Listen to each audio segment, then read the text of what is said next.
Bonjour et bienvenue à ST Microelectronics de Crolles. Je vous propose de visiter ensemble la salle blanche où sont fabriqués des circuits intégrés sur des plaques de 300 mm de diamètre.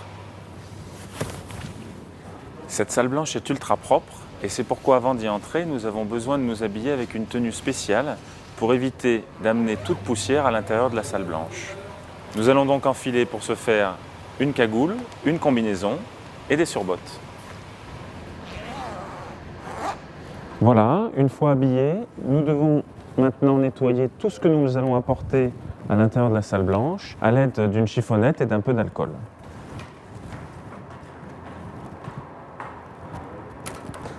Le badge,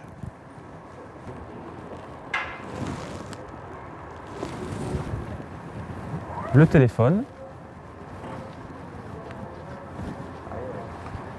sans oublier les lunettes de sécurité. Voilà, nous sommes prêts pour la douche à air.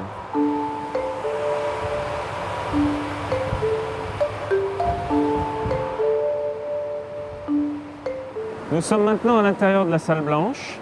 Sa superficie est de 10 000 m² et elle est composée d'une dalle flottante de 5 000 m² qui est située au milieu. Sur cette dalle, qui est complètement indépendante du reste du bâtiment, il n'y a, comme vous pouvez le constater, ni piliers ni cloisons. La salle blanche est nettoyée par un flux d'air permanent qui va de haut en bas et qui permet d'obtenir une propreté de classe 1, c'est-à-dire moins d'une poussière supérieure à 0,1 micron par pied cube d'air, sachant qu'un pied cube, c'est un cube d'une arête de 30 cm environ.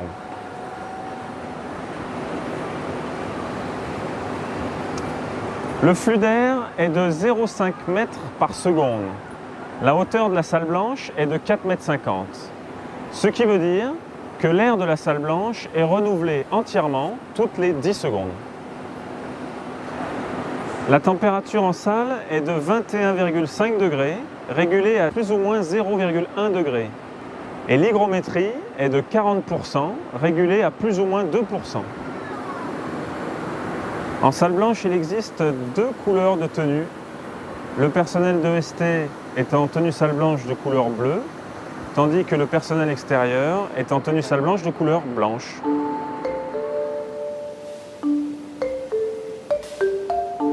Dans cette salle sont fabriqués des circuits intégrés, plus communément appelés des puces, qui sont composés de transistors élémentaires dont les dimensions minimales sont de l'ordre de quelques dizaines de nanomètres. Nous sommes rentrés dans l'ère de la nanotechnologie.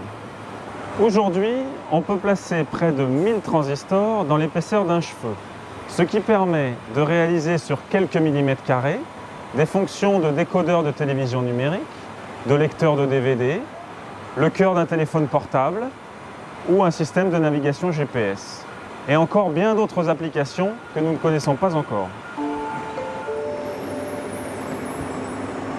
Les tranches de silicium de 300 mm sur lesquelles sont fabriqués les circuits intégrés sont stockées dans des boîtes hermétiques.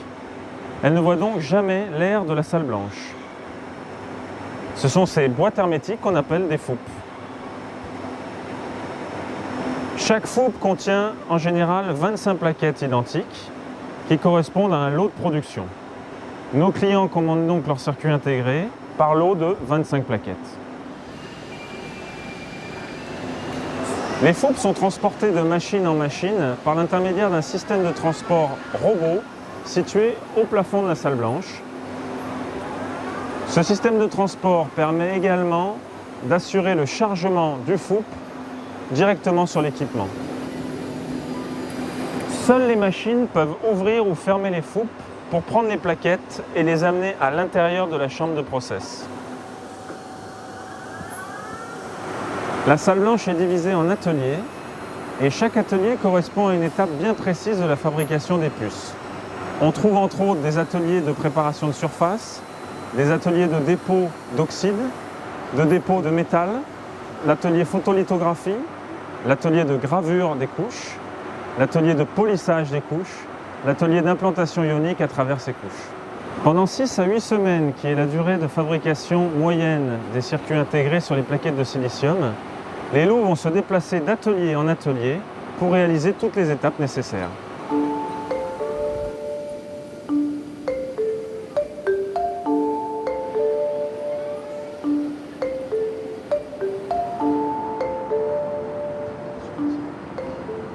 L'atelier de photolithographie dans lequel nous nous trouvons maintenant est un atelier stratégique pour la fabrication des circuits intégrés. C'est en effet l'atelier où se trouvent les machines qui vont permettre de réaliser le dessin nécessaire à toute nouvelle couche à réaliser.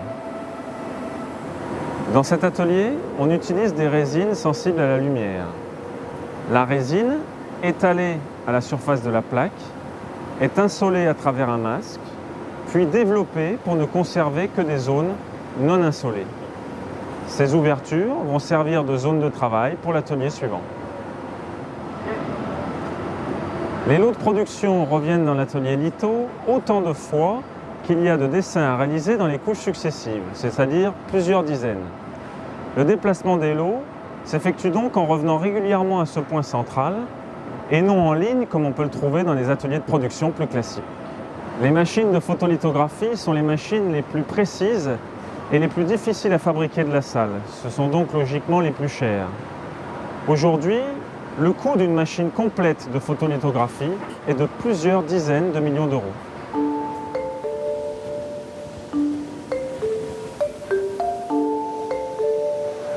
La production en salle blanche s'effectue 24 heures sur 24, 7 jours sur 7, et ce durant les 52 semaines de l'année. Le travail des opérateurs et des techniciens des équipes de production se répartit en tâches de différentes natures. Le lancement des lots de production sur les équipements, comme est en train de le faire Cédric, le contrôle journalier des équipements et le traitement des dérives mesurées, des tâches dites de process qui consistent à traiter les problèmes détectés en ligne sur les lots de production. Une large part de l'activité des techniciens de production est dédiée à la maintenance préventive des équipements. Cette maintenance a pour objectif de limiter les pannes qui pourraient subvenir pendant les étapes de fabrication. Ces interventions de maintenance, que sont par exemple en train d'effectuer Jean-Philippe et Raphaël, sont guidées par un plan de maintenance, mais également par les résultats du contrôle statistique effectué tout au long de la fabrication. Une fois terminé, chaque tranche de silicium est testée.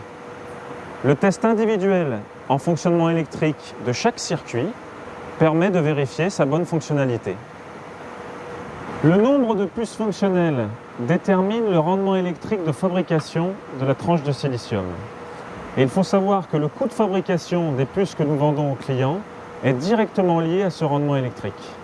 L'ensemble des circuits fonctionnels est ensuite découpé et mis en boîtier dans d'autres usines de ST dans le monde avant d'être livré à nos clients.